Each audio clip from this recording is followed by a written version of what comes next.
Welcome to C.L.I.C. Services Not-for-Profit. Our violence prevention program empowers diverse individuals through a comprehensive approach.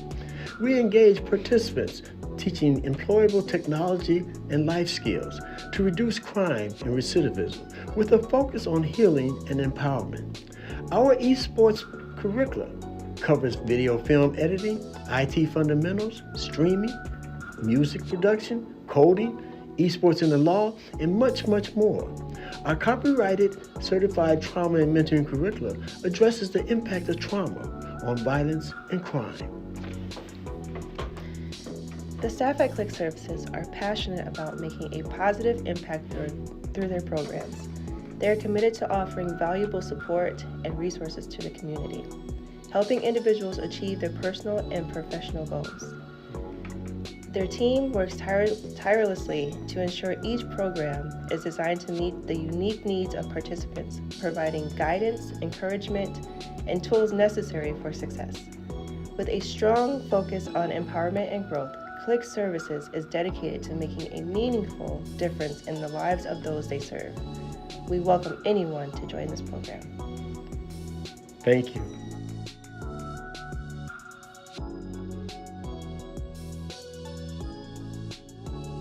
These are different classes that we have. Cheryl? Okay, yes, and I remember seeing this, and that brings me to one of the questions that I had.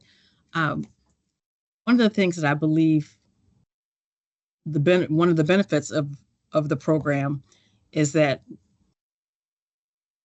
participants come in, and when they finish, they can qualify to get their foot in the door somewhere as far as a job, because this is basically like job training as far as the beginning phases. So, for example, the last class that graduated, or one of the classes, can you tell me a little bit about? Well, let's just go through each one if you don't mind. Like for video film editing, who teaches that class? I do. Asante. Asante. So Asante. Yes. Tell me a little bit about what they learn in that class, and how many classes do they take? How many hours? Like what? Describe that class. If I were a participant trying to figure out, what would I get from it?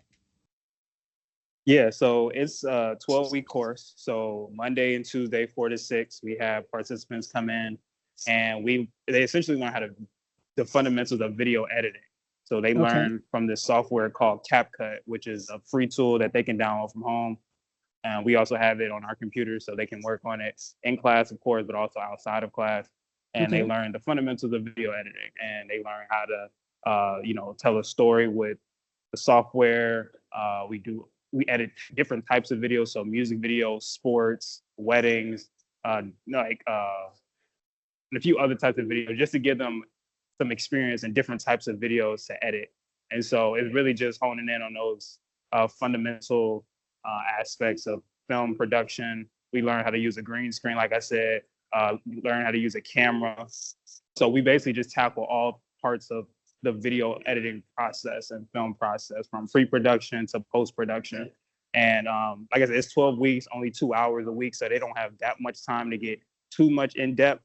So this is really the fundamentals of it, really getting them to see if this is something they want to do, if it's something they don't want to do, but really just seeing where their interests lie and getting them experience with all types of videos and projects. And it's also collaborative. Like, we have them work with their classmates and other participants to, work on projects. I know for one assignment, we had, assign a director, assign a videographer, and then assign a video editor. So in that group, they can create a short video, so they all work on something together, because in the real world, it is collaborative, but it's also independent too. So I wanted to have them, get that experience as well. So that's pretty much what the course was in a nutshell. And yeah, the participants, a few of them found out that's not something they want to do. And then a few of them found out that that's something they really like. And in particular, one participant, her name was Tadeja. She really loved it. So she had sparked the interest in video editing, and I got her information. So now we She like if any advice, I told her if she needs any internship opportunities or anything like that, reach out to me. And yeah, so she was really interested in the course, and she downloaded CapCut on her computer, and she's editing on her own now. Great to see. But yeah, that's essentially what the class was. Okay. And yeah. So tell me this, um, with this 12-week training, like what kind of could someone go in and maybe apply for a job that they wouldn't have been able to apply for because, like, for example, I don't have a background in video and film editing. So, I'm a participant and I've done the 12 weeks. How can this change my life after I finish the 12 weeks? Let's say if I do like it. If it's something that I don't like, then maybe I pick something else because there's several options, which I love that there's a variety. But what type of job could I get? I'm trying to think from a participant standpoint, like, what's in it for me, or what would this do for me if I did like it? Yeah. So I wouldn't say like once you take this course, you're an experienced video editor. I would say Okay. once you take this course, this is the fundamentals. So maybe an internship opportunity, and Okay. or maybe an assistant video editor. It really depends on how much that participant is engaged and how much they're interested in it. So if they're Okay. really interested, they could get it. They could get an internship and work for like a small marketing company, or even just do their own thing, like become a freelance video editor and edit weddings for people, or edit Okay. sports highlights for people. So they could start their own business with this if they wanted to, or like their own like freelance, self-branding kind of thing if they wanted to. So I would say that this class, if once they're finished, they won't be like quite ready for the industry, but this Okay. gives them some background into it. So once they get into it after college or during internship, they're not completely lost. They say, "Oh, we did this at Click. We know I've learned how to use the green screen at Click, so this is easy for me." Or they get that extra step that they wouldn't have gotten if they didn't take the course. So I would say this is good for internships. It's good for starting your own self-branding Okay. business. So that's what I would say is really good for, just because 12 weeks and 2 hours a week isn't that much time to go too in depth. So I Right. wouldn't say that they're ready for the film industry, but they're definitely ready for that internship or starting their own business. Okay.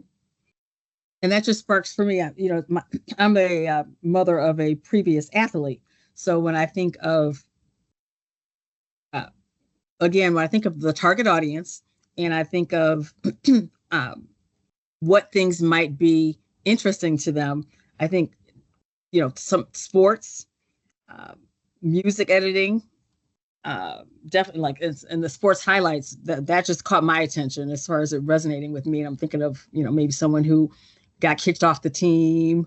Um, there's there in the sports world in high school. There's a lot of that too, where it's a good athlete, but he's a bad boy, or has other trauma issues and can't stay on the team. But maybe something like you know targeting that particular type or student would give them something else to do.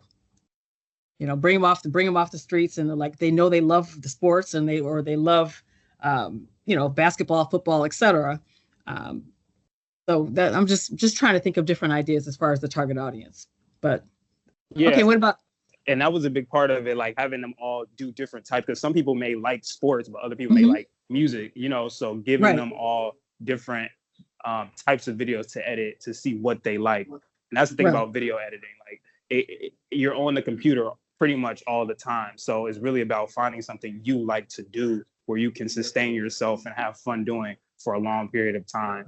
right, So I know for me, like corporate videos are something that I really drag, but if it's something like a music video or a sports highlight reel, like I'm locked into it. good, And right, so so it just depends. So that was what I was really pressing. Like, don't think that you're only going to be doing. It only has to be like weddings, or only has to do music, or only has to do sports. You can see what you like better and find your niche and go from there. So yeah, just getting them all interested in different types. So that's why we had them edit all types of videos to see what they like best.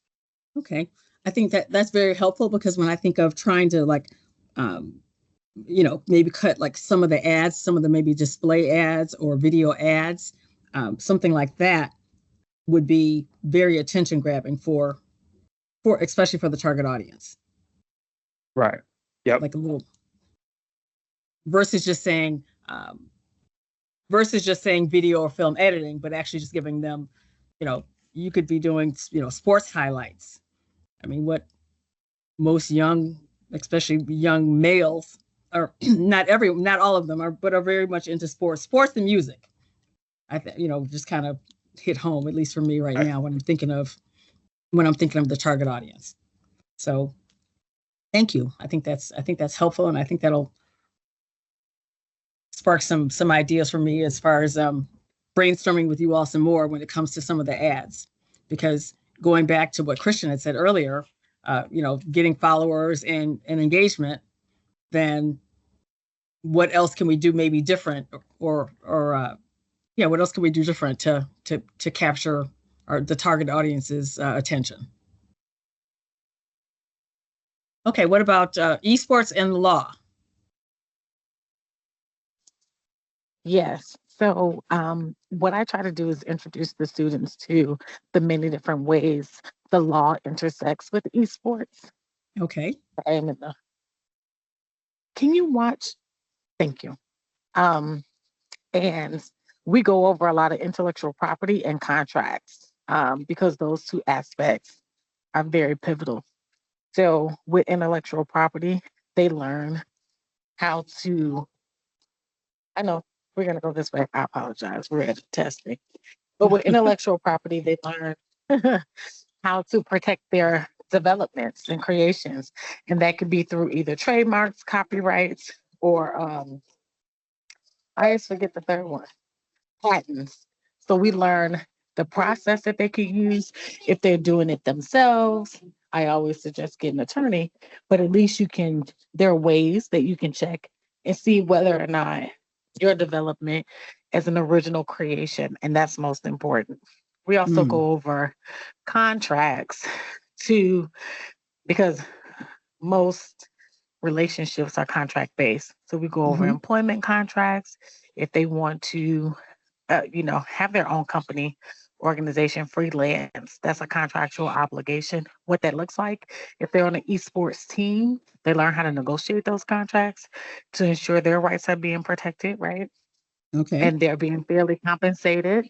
Um, and we talk about employment, like different things you can do in the employment space, including like developing content or ideas for or corporation if you so happen to work for them, as well as quality assurance work and practices, and making sure that your workspace is legally compliant, right? You're making sure that we are your employers abiding by general employment laws, and we talk about how unions can sometimes come into play to protect how the employer is treating you at work. So Okay. I think when you leave my class, two of the key probably um, objectives is for them to know that there's a way to protect their work, their Okay. individual creations through intellectual property, and them to recognize, negotiate, read, learn the ins and outs of contracts. And so those are the two kind of tangible objectives that they take from the class when they Okay. leave. And I Oh, think that they can benefit them in the real world if they wanted to be kind of behind this. Well, one, for like freelance work, like Asante said, now you know how to create your own contracts, what it should entail, what the information looks like, making sure you're specific. We do a mock contract. So I want you to make sure that the ask is specific. The compensation is uh fair. There are no surprises, right? So I think okay. that's a benefit, and they can use that when they go out into the world if they decided to do more freelance work. And From a legal perspective, if anyone is interested in the law, intellectual property law, it's definitely a very lucrative type of law. And this is Okay. kind of giving them their first insight into what it looks like. Obviously, to be an intern, you'd have to go to law school, but there are some jobs at law firms that like a paralegal or other roles that can get kind of your foot in the door, and you would Okay. have some knowledge of the content if you worked at kind of an intellectual property firm. So those are Okay. kind of the goals for my course. Okay. Um, I like that, and I definitely want to learn more about it. And I told you all, I'm not shy, so I come from a background that no idea is a bad idea, and I'm never ashamed to share my 2 cents. For example, one thing when you were talking about this, and I'm thinking of ads and the target audience, one idea that came to mind for me was there's so many young adults that want to go into the music industry, for example. And the music industry has been known for, excuse me, my language, but just screwing over people. And these artists have Absolutely. gotten pennies on the dollar, and over and over and over. Hmm. Whether, and now I'm telling my age, but from Prince, who had a whole meltdown, and I'm sure there was some trauma involved in his life as well before he passed. But as an artist, you see, like I could think of so many, I guess because I've been in the radio world, but I could think of so many artists that have gotten, just because they didn't understand. You're very talented, hip hop or rap, R&B, whatever the music, um, that part is not as important. But no matter how talented you are, you still need to be educated in the sense of know your rights and know a little bit about know how to negotiate. Because if someone had taught them that, they probably would have, you know, 5 cents on a dime versus 1 cent on a dime. And so uh, I think an ad that said something like, if targeted maybe a couple, like I'm thinking the music industry, that one hits the hardest, but even in sports as well. Um, Yeah, and we I, talk about that's true too. We talk about copyrights when we talk about really the different ways, even esports. When we talk about copyrights, games have had an impact on all different types of. Sorry, go here and sit down, please. Games have had an impact on different types of on in different uh other areas, right? So okay. including music, and when Hmm. we see how video games now have soundtracks, right? So if Hmm. you're a developer and you're interested in creating music, now that's your music. How do you license that? Um, what do those what those contracts look like? Okay, baby. I'm sorry, I'm multitasking. Have a I am lot of too, so kids. I understand that. Uh, It's Saturday. We can't yeah. take any of this personal. This Uh, is the world of multitasking nowadays. yeah. Um, so we try to we go over the ways that that intersects too, and we talk about music contracts or Hmm. making sure that your original works are copyright, and how you can lease that or sell that work to a gamer or a developer, an industry, an organization who is looking for a soundtrack. If you're creating your own music, Hmm. not just, or you're creating your own images, if you're creating your own characters, how to make sure that you have secured your intellectual property rights to Right. ensure that even if this game doesn't belong to you, you can still benefit and Hmm. get proceeds off of someone else's use of your game. Hmm. So I would like to ask, like Christian and Nick, because they both talked about the target audience earlier. So do you all see how, like, an ad where a participant or would talk a little bit more detailed about, like, protect yourself. You're great artists. You're up and coming, but there's so many artists before you. Their music got stolen, or their company or their ideas, or I guess what you were saying as far as intellectual law. Like, I visualize, and that's where you could help me, but I visualize, like, even in a testimony, like, protect yourself. I learned how to protect myself, so now I can go on with my music, and at least negotiate um, and know how to not get my stuff stolen. And I guess that's not the right way to say it, but um, I think ads like that it just the would meet them where they're at. Does that make sense? To meet I to don't speak their language, I guess is what I'm trying to say. I guess what I'm thinking about is would our participants even be at that level to where they're concerned about being protected from what pirators and not understanding the law of the music industry? Like would our I Well, don't know if our participants would be there. If you speak their I would language say and you some say of it them to them the might right though. way. Yeah, if you and that's the part where I'm saying meet them where they're at.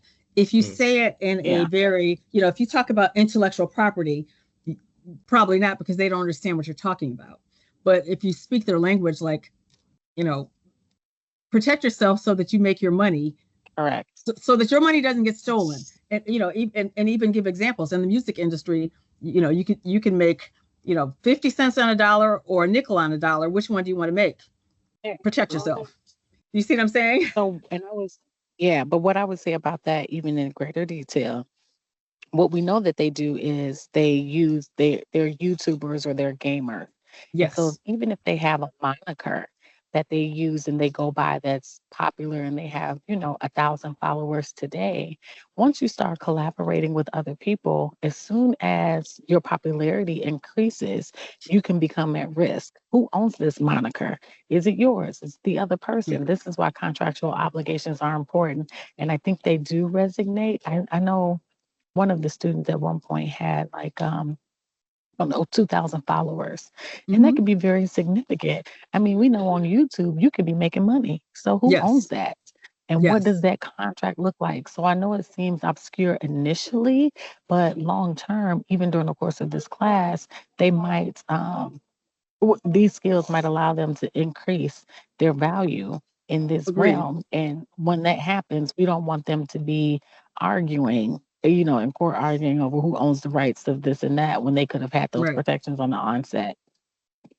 And I would want to, um, again, you don't know unless you ask, but I would want to take advantage of my connects to see if they could help me, and reach out to artists that have already made it that either have had bad experiences, or they were with the right group and so they didn't have bad experiences, but that they could maybe speak, like if an artist comes to the radio station, G Herbo or somebody, I'm just throwing it, I don't know why he came to mind right now, but but someone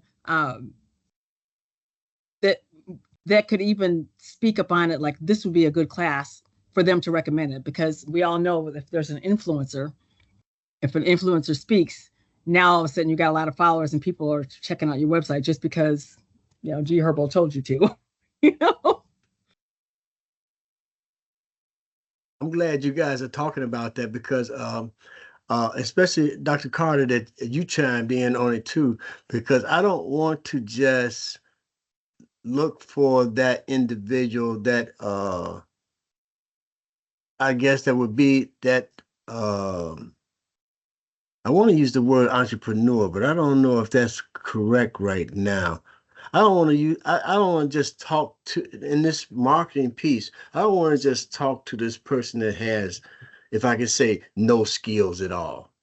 I want to talk to everybody and whatever ad we're putting out there, even if we have to be specific about different genres, even if we have to be specific about different skill sets, mm-hmm. not leaving anybody out. That would be my thought on this in that particular part of this discussion. You could have someone very talented that's already doing their own thing, that already has followers, etc., but they just don't understand and the law piece of it. They're talented and they're doing, it might be doing well, but they have no idea, and uh, and that's how people get ripped off. And see, in our marketing style, whatever that may be, I don't want to lose that person because we aren't targeting that person. Right. Or do we just targeting basic people? I want to target everyone. So all the ideas that are being expressed here I would like to get into it. Aramis, you want to chime in Yes, about sir. your classes? So, okay, so I'm gonna do all three. So I teach music production. Teach music production. Pretty much, I teach them the digital audio workstation program called FL Studio. Pretty much how to make the production, how to establish a beat pattern, and how to also add instrumentation to the beat production. And I teach them all the tips and tricks that I have learned from over the years. I have been making beats since I was a 13-year-old, Okay. and I have made plenty connections with, going to studios such as CRC Studios, Classic Okay. Studios, met a lot of people in and out the industry. Some super big, some just local, some local, very local talent. Um, Okay. but that's pretty much what I do. And the reason why I teach this class is so they can be self-sufficient because I teach my streaming class. So if they want to just be able to use music that they make, they would already know how to make music with the tools that I have taught them in music production. I also, in that class will be now 6 weeks. I'm also now teaching the IT fundamental class because Okay. my my number one thing is IT. I've been involved in IT for the past 15 plus years. IT help desk, IT technician, um, just done a lot of things. And now I've done help fix servers, fix PCs, hardware, software wise. Oh, I've wow. done some antivirus removal a lot. Actually, recently I've been doing that a lot. And I also have my side business where I pretty much do whatever they need me to do if I can do it. So if they want a home server built, I build them a home server. Oh, If they wow. have PC issues, I look at their PC and I fix it. If they want a PC built, I built the PC myself to their modifications and their specs that they're Wow. choosing. And I also give, of course, advice like, hey, if you want your PC to be able to run certain programs, then this is what you need, and I'll give them a printout of what they need, and then we'll move forward from there. The IT fundamental class is pretty much a very basic class where it's it's designed to see if they have interest in IT. So if they have an interest in IT, whether that's like I said, IT help desk troubleshooting, or if it's like server, or if it's being a technician fixing hardware. This is what this class is built up to be. And me and Sammy have made the curriculum for this class.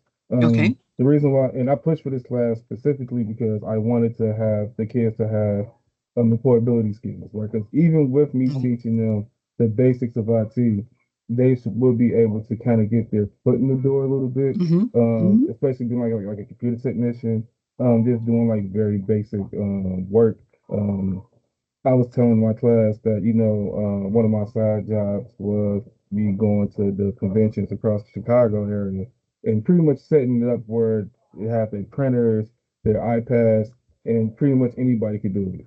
And that's a foot in the door for them to be able to use their IT the IT fundamental class that I have taught them. I also teach the streaming class, which pretty much is me teaching the kids pretty much how to become a Twitch or YouTube streamer and the Mm-hmm. tools that they would need in order to build their channel, build their following, the different unique routes they can use to build their following, and also how to monetize their stream. Because even though streaming may be a lot of these kids' passion, at the end of the day, it can't be a job. It needs to be run like a business. So if I can teach them, what I know, which is a lot of great advice, and I did have a lot of kids reach out to me afterwards about, what to do and how to set things up.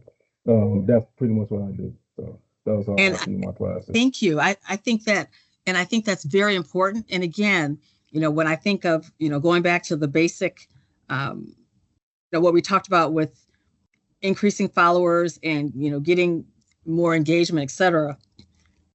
It's one thing to read these lists, but when you start getting into the nuts and bolts of it, I mean, you all are, this program is amazing.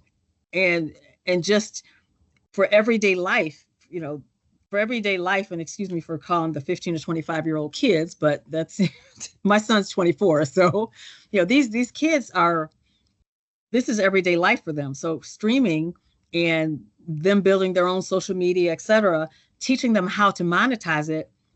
Unfortunately, once again, they may or may not know and haven't been taught. So again, I think a lot of the ads can just be, looking at our target audience, speaking their language, and meeting them where they're at. So meeting them where they're at. For those who may be interested in IT, there might be people who don't know they're interested in IT, but they might be, I don't want to say computer geeks, but just have a thirst for technology and find out they can make money. You can make money doing this, or if whether it's fun or money or both, because it's a lot of, you have more fun when you're making money doing something that you like. And same thing with music production. I personally just helped someone about a week ago put together a jingle for a client, and they wrote a 60-second commercial and created the jingle, and they got paid between $3,000 and $5,000. And that wasn't about, having a master's degree. They didn't go to law school. But again, there's, young folks who are talented that are out here and I'll just use hip hop, for example, just out here having a good time and trying to make it, don't understand while you're trying to make it, there are other things you could be doing, because while they're trying to make it and they're in studios and they're renting studios and following their passion, they could be making money doing stuff for these. I mean, more and more, especially in the hip hop arena, you got all these attorneys and all kinds of companies, whether it's from McDonald's to attorneys that are, I'm cracking up sometimes when I'm watching TV and see some of the commercials, like, wow, how did they meet? How did they get a hold of? How did they find that artist? Very mainstream, restaurant or etc. So I think, again, speaking the language and making the ads so that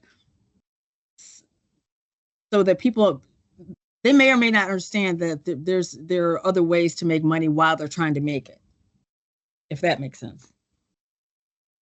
In music production, I mean, I think that's huge. So thank you. It definitely makes sense. No problem.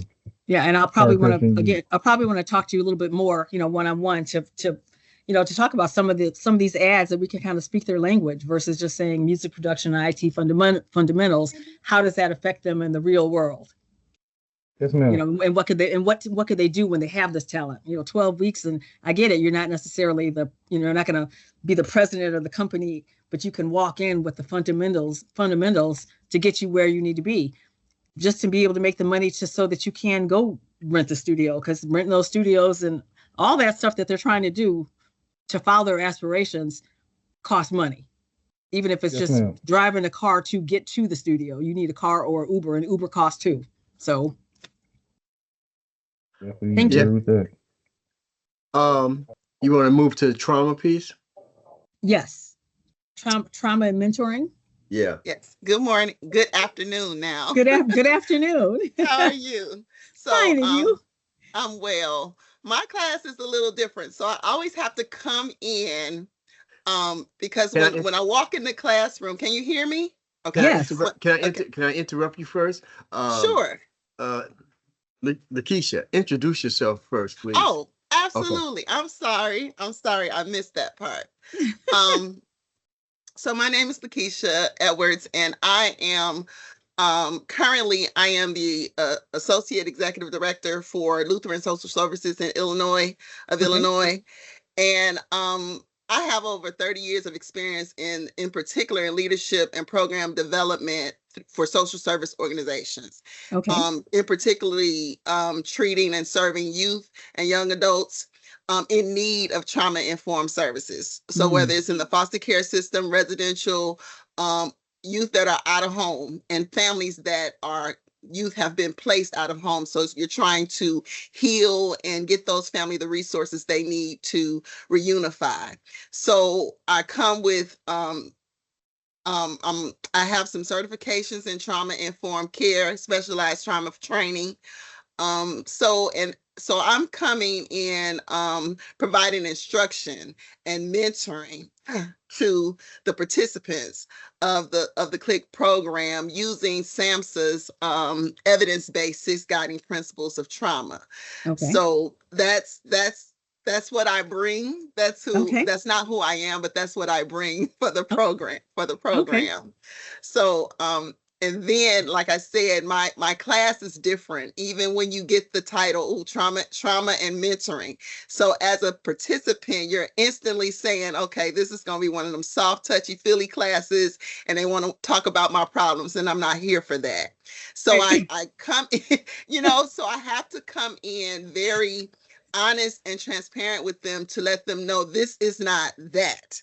This is an informational and a resource class, but the purpose is that we all know that trauma awareness has been a huge buzzword in the last decade. And so research shows that like substance abuse, mental health conditions, and other risky behaviors are linked to traumatic experiences. And these often present as challenges for individuals in their relationships and in other aspects of their life, but in particular their Yes. careers. So how Mm-hmm. you engage with others in the workplace, how do you respond, how do others view you? So this class is a way, it's important to understand trauma and how it does impact our daily lives, and also to explore like healing and to kind of navigate the world and how others and our interactions with others. So Mm. this trauma class is basically a curriculum that we want to break down. We provide information to help break down the barriers and the stigmas and associated with what trauma is. So it's Okay. informational. Um, and I have a slide that I always show them, and it says what what this class is and what this class is not. And I Ah. do that early on so that they feel some kind of comfortability. Once I do that, then the dialogue happens. Then Okay. we could go into the class, but I have to do it like early on because they are very resistant into coming to a class that says trauma informed or trauma informed mentoring. It is Yes. very intimidating for people that in a room full of strangers. So Yes. what do you want to talk about? What are we going to be talking about in this class? Because I'm not going to be talking about it. Right. But I always find out that by the end of the 12 weeks, they know so much about each other Mm. because they're sharing information. So what I do is what the class is and what it is not. I always tell them it's educational and informational. It is Okay. not group therapy. Ah. Okay. I say Okay. I'm an instructor and I'm a mentor. I am not a therapist or your parent. Ah. So Okay. I So set no those judgment. ground. No judgment zone. How about No that? Let's start. judgment Let's zone, start with right? that. Mm-hmm. I say it's an opportunity for mentoring and resource referrals. It's not a counseling session. So I kind of take all of those fears out initially. And then Okay. I also conclude by saying it's an opportunity to participate in a way that makes you comfortable. So I Okay. don't force participation. I don't try to expose or embarrass, even though I know why they're there in the class because they fill out information forms that I get Okay. as the case manager. So I know what prompted them to come. And Okay. so, but it's not my opportunity to expose that, share that, or make them feel uncomfortable. So I set that tone, the first classes. I set the Okay. tone, and then by the time we're in class 3, I'm even going to say 2, but by the time we're in class 2 and 3, they are engaging in the dialogue. So it is 12 weeks of a curriculum, and Okay. we go over in those 12 weeks. Again, I'm utilizing the 6 guiding principles of trauma informed care. So in each session there's some trauma uh, uh, uh, information regarding trauma, but Mm-hmm. also an opportunity for them to understand the importance of mentorship. So for them to be able to identify what mentorship looks like, Okay. who are the mentors and the support systems in their lives, and how to tap into that to Okay. help them, achieve those things that they want to achieve. And what I found in this last class was before the class was over, they had developed themselves into becoming mentors.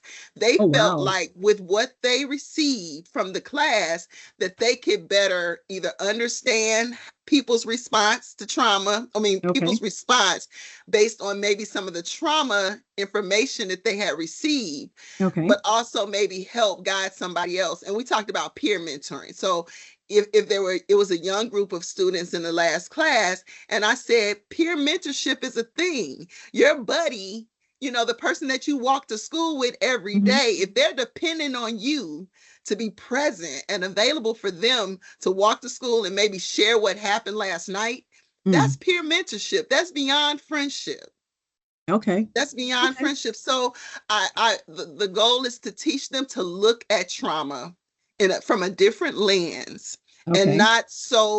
not be terrified to address it, to seek the help and the healing that they need if they need that, but also maybe to even just be aware of even how their parents respond to them. Sometimes we try to figure out, why is this person this way? Why do they do this? Now, Right. through this class, they're able to understand, well, you know what? It may not have anything to do with me. Whatever they're Mm. experiencing, and I tell them that when you go into the workplace, sometimes people bring from home that energy, those problems, those situations, and it has nothing Sometimes. to do with you. It's not.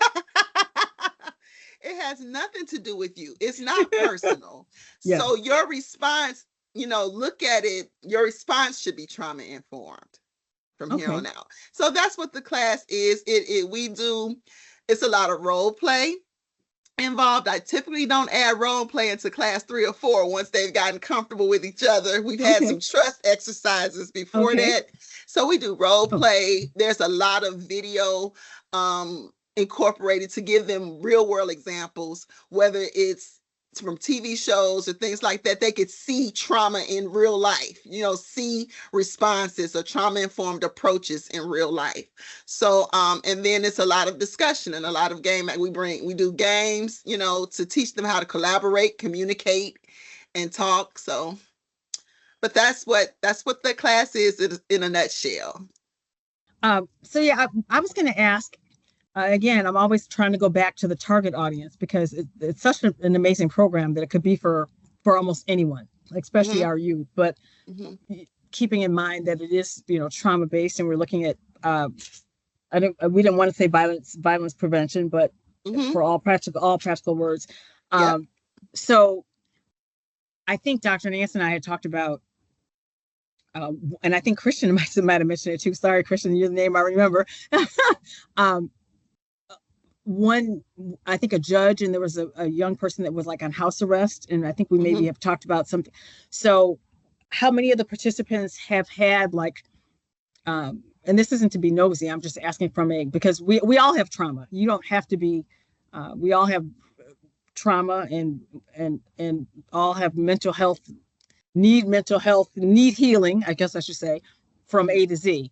But just from looking at thinking about the target audience, how many have been like on house arrest, or is that? I'm just trying to think of like who else we could target that would fall into that could really really use, especially even learning how peer mentoring, for example.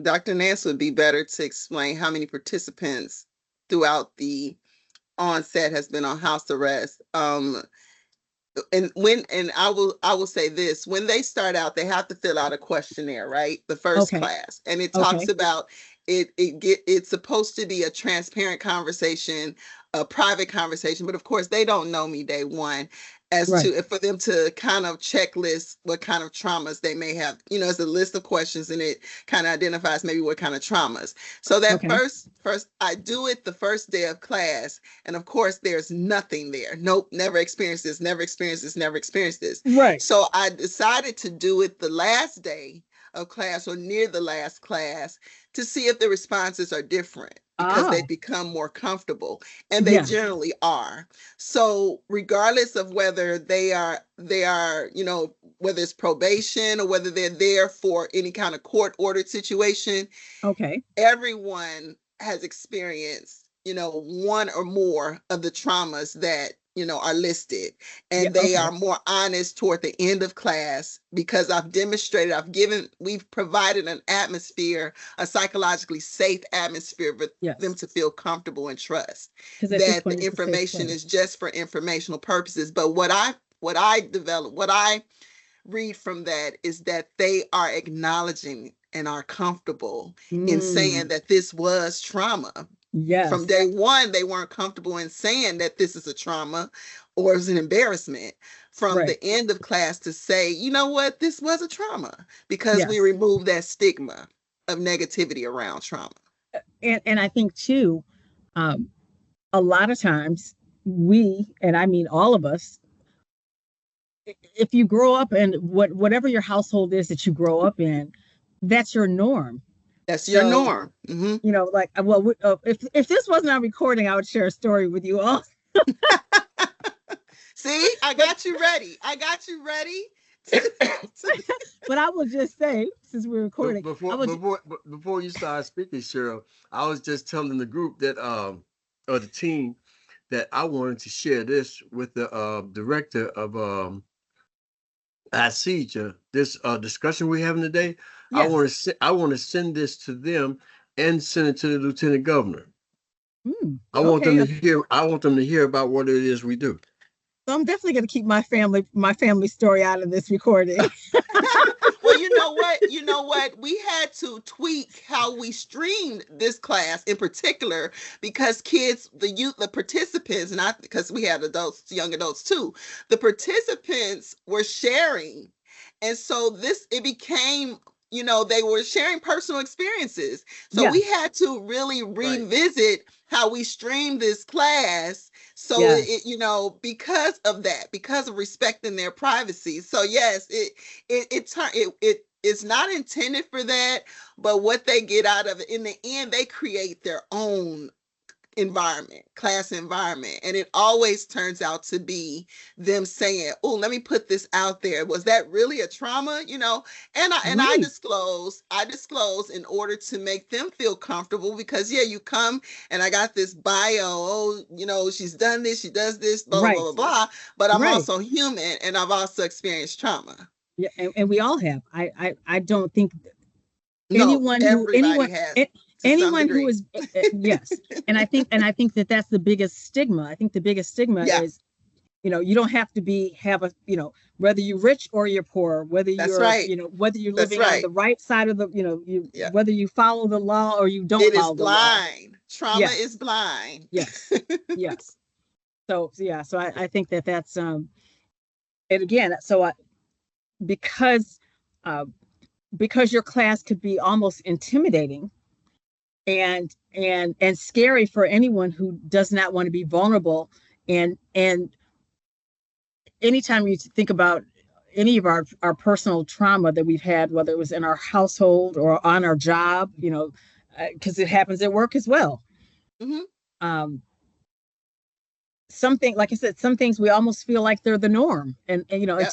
until you actually talk to someone and go, oh, that's not normal, that wasn't normal. I Mhm. And then I think about how, 5-10 years later, how I've been scarred by some things that I'm like, I probably should have spoke up, because I didn't realize that was going to be Yep. something that was going to be embedded in my mind 10 years later, and that was a traumatic experience. I mean, And this class teaches them to do that early. It teaches them that it's okay from the onset to recognize that in their professional and personal lives. and personal lives. And I think um you and I will have to, chit chat again a little bit more. So thank you all so much for spending so much time with me today and just going over the program and, what you're, in charge of in the classes that you teach. But I think that this just, I've worked with Dr. Nance before. I've actually run commercials on the radio, and read the PowerPoint. But reading the PowerPoint, yes, I know how to read. I speak English. But reading it and really and sitting down now, I have a whole nother understanding, and I want to go through the rest of them as well. I hope because we still have 30 minutes, right? Okay. So Yes. I definitely want to talk to you some more about, you know, instead of an ad being very generic and just saying, and we have a class that teaches trauma and mentoring, let's get down. We don't have to tell it, it's never about telling anyone's business, and it's never about, but just giving hypothetical examples to highlight, like, your class is way, and each one of you, not just you, each so far, every single one that we've talked about so far is way bigger than that one line, and shame on us for only having, 5, 10, 15 students, because there could be so many more that could, in my opinion, this is life changing, from the training to learning how. I have a friend that is a therapist, and one of the things I always tease her about is that she has the tools. Life happens to her just like it happens to me and everyone else in this room. And I'm saying, in our Zoom or in our team meet video right now, it happens to all of us. But the tools that we are taught can help us get out of or get through something faster or heal. It doesn't mean that we forget, but we can forgive. It doesn't mean that so that we can and hopefully have somewhat of a balanced life at the end of the day, and try to be happy. So, you teach them tools. You can't change what has happened in anyone's life, but teaching them the tools on how to navigate, how to navigate and respond to it. Yep. Yes. That's powerful and priceless. All the way from, we talked about house arrest, but from, a teenage pregnancy. Yep. And not even teenager. You could be 22 years old and not be a teenager, but, I was a single mom, so I understand, being a mom, even, at the age I was as a mom, some things I didn't know about, and it just how to navigate and how to even handle that. And I was successful as a mom, but that didn't change the heartache and the pain and some of the things I had to learn, because it just came with parenting. Yep. Yeah. So thank you. Thank you for your time. Okay. Because I'm super impressed by everyone that's spoken so far, and their passion, and what they bring to the table as far as what they're teaching and what they want to accomplish, because everyone is here to help the participants.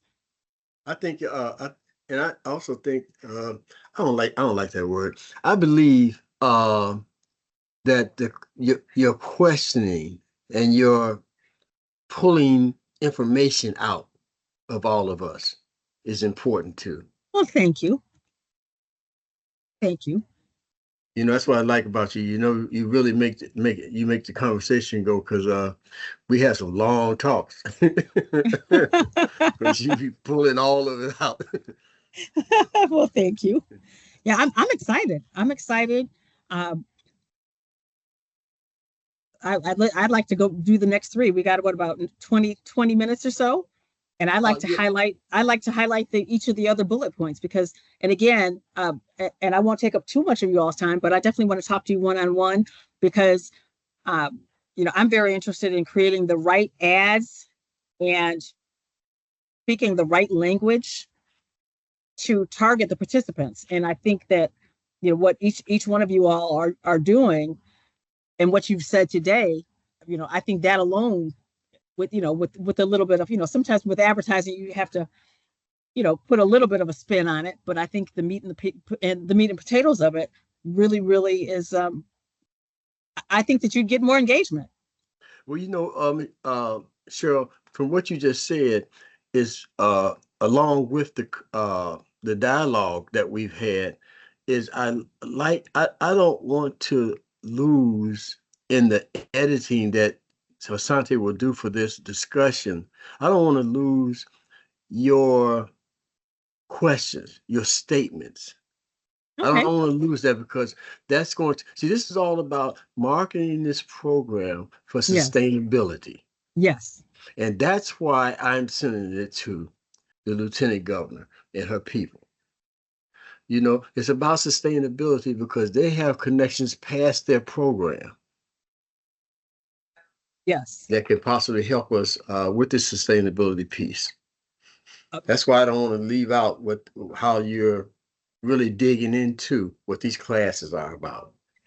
And thank you, because I think, as far as the sustainability, you can only support a program based on what you know about it. So you see a PowerPoint, you see an amazing PowerPoint, and you read, we speak English and we know how to read, but just looking at the bullet points, it looks nice. But when you actually get into, the details and, and how a participant can take a video, just a short, brief video and film editing for 12 weeks, how that can change their life and lead them into a whole nother, when you want to take, troubled youth off the streets, you need to give them something to do. Everything's not money related, but it is passion related, talent, skills, passion. And at the end of the day, money may or may not be part of it, because they do need to be able to earn a living and an honest living, so that they can drive the car they want to drive and live in the home they want to live, or live in just a home or an apartment, um, or be able to even afford to take the bus. So I just think that, at the end of the day, bringing it back to how this program not only helps them. um, I, I can't imagine that you would not have sustainability, because at that point you probably have more people on your side that are willing to come up with some more additional dollars to fund the program, when they really get an understanding of what it really does. Yeah, that's what I'm talking about. Okay, we Yes. can move into this esports Esports gaming. gaming. Are you through, Lakeisha? Yes, I am. Okay, okay, I'm Thank you, sorry. Lakeisha. Thank You're you. welcome. Um, Hey, yeah, it's Tony here. yes, you are. Okay. Yeah, so I do the esports gaming class, and it's every Wednesday and Thursday. It follows Lakeisha's class, and maybe it's a good thing it does, because sometimes we got some heavy stuff, and then we get a little more Right. lighthearted. So it's a good it's a good coping skill, and a good That makes sense to me. but yeah, so esports gaming, the main thing I focus with esports is the communication. So when we play games, I make sure that we pick games that are reliant on team play and communicating with teammates. And the goal for that is to, the first couple, it's the same 12-week program. The first couple weeks are, to kind of get them to learn the game if they don't know it. Okay. And then after that, we're all focusing on communication. It's Okay. And what kind of games? Give me an example. Like, give me we did couple names. We did Fortnite or originally we started off at Rocket League, which is like a car sports soccer game. But like I And what said, is it called? it's You said Rocket League. League. Okay, I didn't hear you. So Okay. it's like a car soccer game, but I mean, I've tried to grab games that you're communicating and talking to, and also trying to pick games that have a big esports community. So ones that, there's tournaments, people are competing in tournaments worth millions of dollars, things like that. Okay. We did Fortnite with the Bloom kids for the last 3 months. Okay. And now Christian and I, we decided to do Halo, which, like I said, the communication aspect is very important. So when you're working with these students, especially when you see with some of these Bloom students, is that they're very quiet, they're very to themselves. Okay. A lot of them are not opening up. So the whole point of the esports program is to get these students to open, or yeah, I guess any age, get these students to open up, to communicate effectively, Okay. but also taking in feedback as well as providing constructive criticism. A couple of things we've done in the classes, like we'll have someone be like the captain or the leader of the team. So Okay. they will make all the call outs, they will be directing their team, and everyone else will essentially follow them. If someone doesn't agree with it, like how talk to your team and tell them why, have develop those problem solving skills. It's also fast paced, so your problem solving skills have to be pretty quick. And then at the end of the day, it's really kind of applying those skills you learned from communication in the game and applying that to the real world, your job, because no matter what job you will be in the future, you will most likely be working on a team or you will be working with other people. There's no way around it unless you do own your own business and you hire everyone to do something for you. But yeah, you're always speaking with people, no matter at school and projects, internships. When you get to college, you're working, group projects, working with your teachers. Okay. And then I think the esports gaming is also kind of like the center hub of everything. Yes. It's kind of like everything like we talked about, like esports in the law. We talked about music production, creating music for a video game, uh, video editing, like content creation. Like, yeah, sure, you're gonna edit these videos, but what are you editing? And a lot of people edit their video game content. They're Yes. content creators. They're making, hundreds, possibly thousands. The upper echelon of streamers and content creators are making millions. Yes. But what are they doing? They're they're editing their content. Um, so so yeah, like I said, it's kind of like the center hub of everything. I also like try to like get it like understand the students that the video game industry is the largest entertainment industry in the world. It's more than music and video or music and movies combined. Um, and so don't think of like just playing video games. We're talking about esports. There's what was it, like over $200 million last year in esports prize money. There's, like I said, it's the largest industry in the world for entertainment. Content creators, streaming. When we get into that, like you're streaming your video game content, you're trying to make it engaging. Right. So kind of everything together. And then we also, we try to do tournaments as well at the end, like a middle ground or a end of the year or end of the session, where applying those skills, doing a tournament, win some prizes, stuff like that. I feel like I'm forgetting something too that I was about to say, but Oh, no, that's um, okay. So describe to me, describe to me, because I'm listening and I hear you and it's making sense to me, but just trying to figure out like how so that we're educating others. So esports gaming, it's not just about gaming, but and I understand when you say like communication, like if communication is important, but kind of break that down to me, like, so the participants, they don't just come in and you give them what a P, what, an Xbox or a PS. yeah, What, so they what, all, so I guess it can kind of tie into IT too, because they all have laptops. okay. And Oh, going so through all this is an this. Xbox. It's not Xbox and PS4 No, or they're five or using they're okay. using laptops. Yeah, they're using Okay. gaming laptops, and that's what Okay. they actually use. They use these laptops for everything, for the video, Okay. music, streaming, coding. So I got all these classes really kind of tie into the IT stuff too, like learning, Okay. um, but yeah, for communication, yeah, so we'll get into things. But like I said, I made a little survey slash like a questionnaire, almost like a pre and post test survey, kind of discussing like what they know about like video games, esports, and then throughout the survey, kind of like, how would you use communication in esports? How, what does effective communication look like? How would you apply that to the real world? How would you apply problem solving to the real world? It's like things like that. I think it's like 10 questions. Okay. Can I? Yeah, I'd like that list of questions if you don't mind emailing it to me. Yeah, yeah. It is on their SharePoint. I think we'll have to get you the Oh, SharePoint okay. link, and you can. But yeah, I can Okay. definitely email it to you. Um, Okay. Because again, what Dr. Nancy talked about sending the video off, um, to potential sponsors, or I forget who you said you were sending it to, Dr. Nance, but um, again, when I just look at the bullet point, I'm thinking they're just, they're coming and doing some some Xbox games or something. yeah, yeah, and I think it's important to understand that, like the benefits of because like my background's mental health, so the benefits of like esport, like video games and mental health, providing like that sense of community. So like we said, if we do have those who are in like the justice system who might be um uh who sent to us from the judicial system, um, they're not going to have a lot of support. So, doing this stuff, building a Agreed. community with them, um, giving them that sense of community, um, will hopefully, keep them away from other things. Agreed.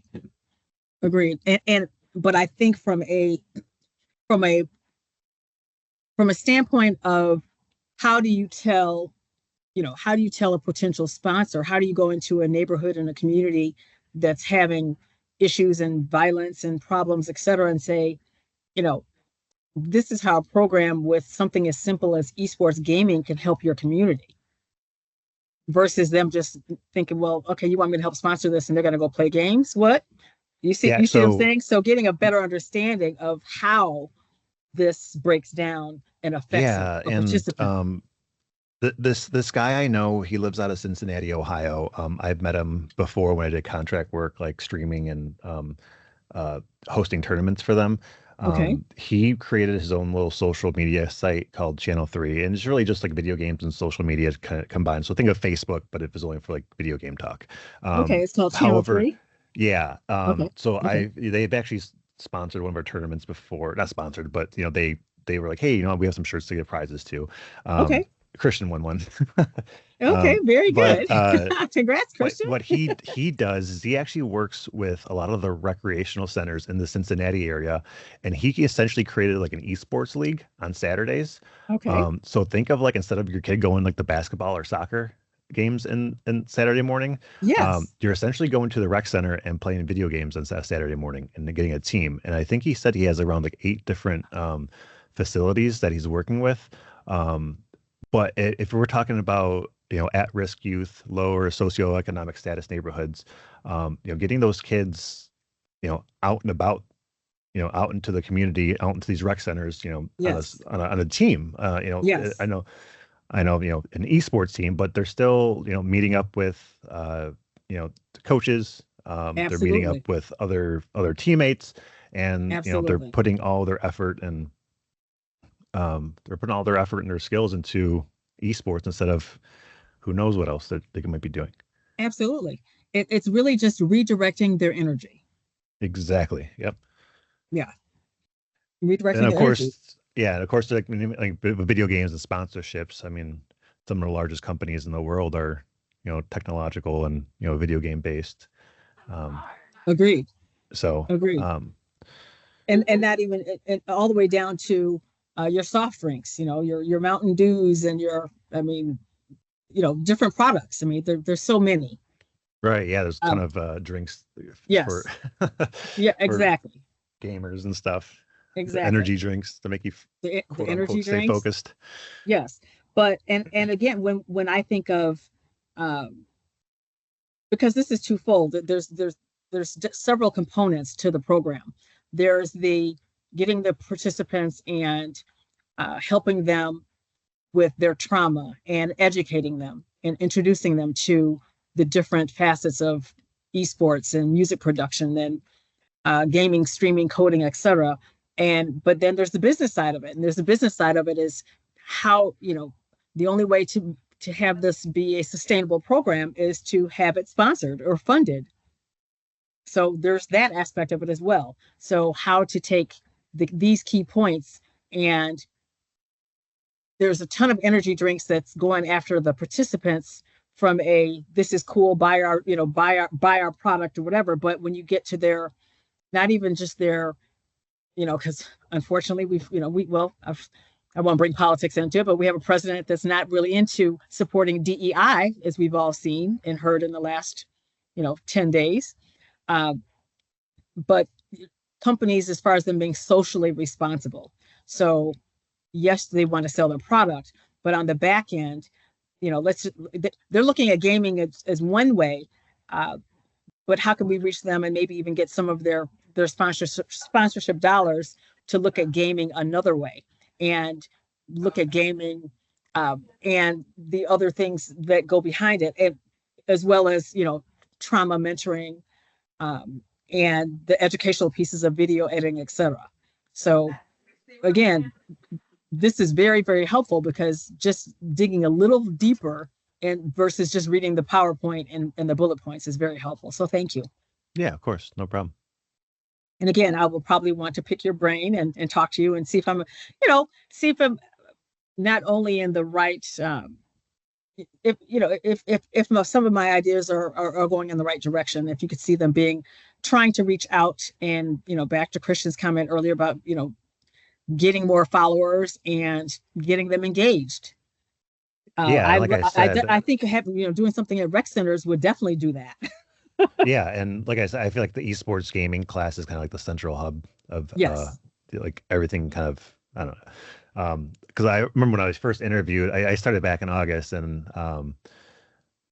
like I told Dr. Nance with the program, like this is like people pay money for all these classes. Exactly. Like Exactly. because marketing managers now, content creators, Hmm. like a lot of video game companies, or they utilize marketing and content creation, and that's all esports, that's all music production, that's all video editing. Yep. You have to know how to stream. All of that. Coding is on the back end, so like, Hmm. you need to know how to code to make a video game, Mm. which, like I said, is the largest entertainment industry in the world. Yep. Um, so, yeah, everything kind of ties into each other amazingly throughout the program. Hmm. So, and then did we talk about streaming already? Because I know that's Yeah, area We we yeah. I did. just. want, We yeah. I did. Okay. want, I want, Stream, I want to get streaming is Sammy. I want to next. get Sammy in here with the coding. Yes. Yeah. Oh, okay. I was thinking streaming was next on the bullet on the PowerPoint, but okay. Coding. We'll Yeah. talk to Sammy about coding. Okay. Hi, Sammy. Hello, how's it going? Fine. How are you? I'm doing great. So, let me tell you a little bit about coding. Coding is a general term, but more so what we focus on in the classroom is more so coding fundamentals. So very similar to other courses. More specifically, I would say like video editing and film, right? The focus here is to just get people in and learn about coding and the fundamentals so that way they can understand if this is something that they want to do, if this is something that they could see themselves having a career in. Okay. Um, right? The reason why we choose Python is because it's probably the easiest to pick up from not having any previous coding knowledge. You don't really Okay. have to know any fancy syntax to be proficient in it. And our goal over the 12 weeks is to take you from no coding experience or very minimal coding experience, and then hopefully get you to a point of being able to make your own simplistic game. Think of a game like Snake or Hangman, stuff like that, where you see the concepts and then you're understanding and being able to apply it, right? Okay. Um, in addition, we also focus on some very basic um data analysis slash data visualization techniques in case they want to go down that route because it is very easy to automate all of this using Python. So it gives them a good different outlook on what is possible with coding. And it's more so just helping teach them different problem solving techniques and how to be able to apply them because that is the bulk of what Python really is. It's how do I take this problem and break it down into a way that's manageable? And then from that manageability, how am I going to solve it using those tools that I know? Okay. And so tell me this, Sammy. So what type of careers or what type of career could someone who was interested in coding, what kind of path? Tell me what after I finish this. I understand it's the basics, but if I were to go further after my 12 weeks of learning from you, what could I go into? What if I were gonna Yes. The options are really limitless, right? I would say the most logical one, if you like straight coding, I would say if you're more introverted, don't really like interacting with people and just want to focus on coding is software engineering because you do a lot of coding. I mean, you work in teams, but for the most part, you kind of go do your piece, right? okay. It's pretty Okay. good. It pays incredibly well too. Starting salaries around anywhere from 80 to 150K, depending on expertise, experience, and where you're applying to. If Okay. you're looking for more math heavy centric with coding, data analysis, you can't ever go wrong with data analysis, data science, data visualization. You can go into finance with it where you can become a automator. That's what I'm in currently. Using Python, right? So just automating daily tasks. Um, you can also eventually start building up your way into getting into the world of AI. So everything from like ChatGPT, Google Gemini, right? Those are AIs, and then kind of building off of those to build your own unique AI, since Okay. that's kind of the direction that we're heading into. That's the Honestly, new, the yeah. options are pretty limitless. Okay. Hey, thank you. I'll definitely be talking to you so that I get a better understanding as well. So that, Yeah, no, for sure. yeah, thank you.